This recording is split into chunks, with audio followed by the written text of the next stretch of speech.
People who live in these tower blocks in a poor area of Melbourne are some of the most vulnerable in society. Many have underlying health conditions.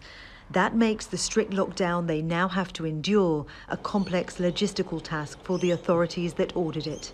For 5 days, which began on Saturday, 3,000 people are banned from leaving their homes. 500 police officers are patrolling the tower blocks during each shift to make sure no one breaks the law. Food and medical supplies are being sent in, and mental health as well as drug and alcohol addiction support is on hand. The state government's also offering financial help. First things first, there will be no rent charged for those tenants for the next 2 weeks. Secondly, those who are employed and because of the hard lockdown cannot go to work, they will receive a $1,500 hardship payment.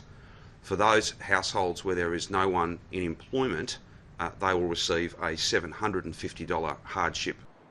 The lockdown was ordered after 30 cases of COVID-19 were linked to 12 households, but the fear is the virus has spread to many more people through lifts and walkways.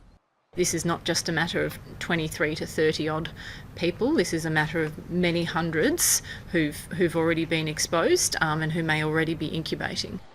While most of Australia is opening back up, the state of Victoria's recorded an increase in COVID-19 cases since last week. In 12 suburbs, people are only allowed to leave their homes to go to work, exercise, see a doctor or buy food. In the 9 tower blocks where people face the severest restrictions, doctors say it'll take around 5 days to test all 3,000 residents. Victoria Gatenby, Al Jazeera. Well, we can now speak to Sanjaya Sananayake. He's an Associate Professor of Infectious Diseases at the Australian National University, and he joins us now on Skype from Canberra. Sanjaya, I see that Victoria's Chief Health Officer is now warning of genuinely explosive potential, especially in these tower blocks when it comes to spread. What's driving the concern here? Yes, Nastasia, thank you for having me. It was really only a couple of weeks ago that we were quite happy with the situation in Australia. And then we have seen this surge in Victoria, predominantly Melbourne, where, say, in the last 10 days, we've been averaging overall over 50 cases per day. Now, compared to some parts of the world, that seems to be minuscule, but compared to what we were having, that is a big jump. And as you know, that this can become an uncontrollable surge if we don't control it now.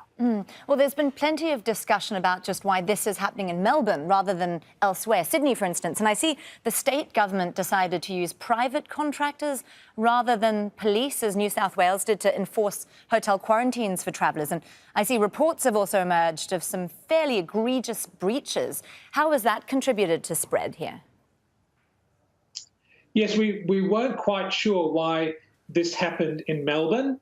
We always thought it would, if it were to happen, it would happen in one of the more populous cities in Australia, such as Melbourne or Sydney, and the cold weather might make it more advantageous for the virus.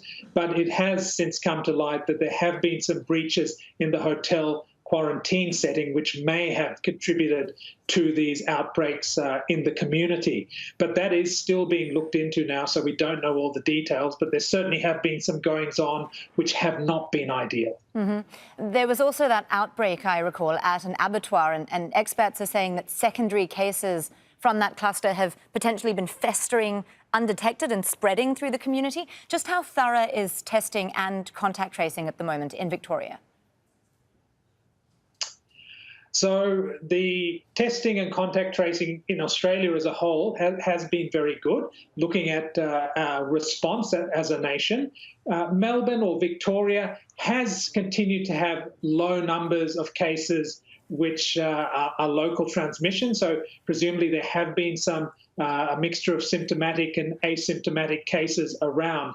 And we don't quite know how much these asymptomatic cases contribute to the total caseload, but they could be about 30%. So they are likely to be contributing to these little surges we see.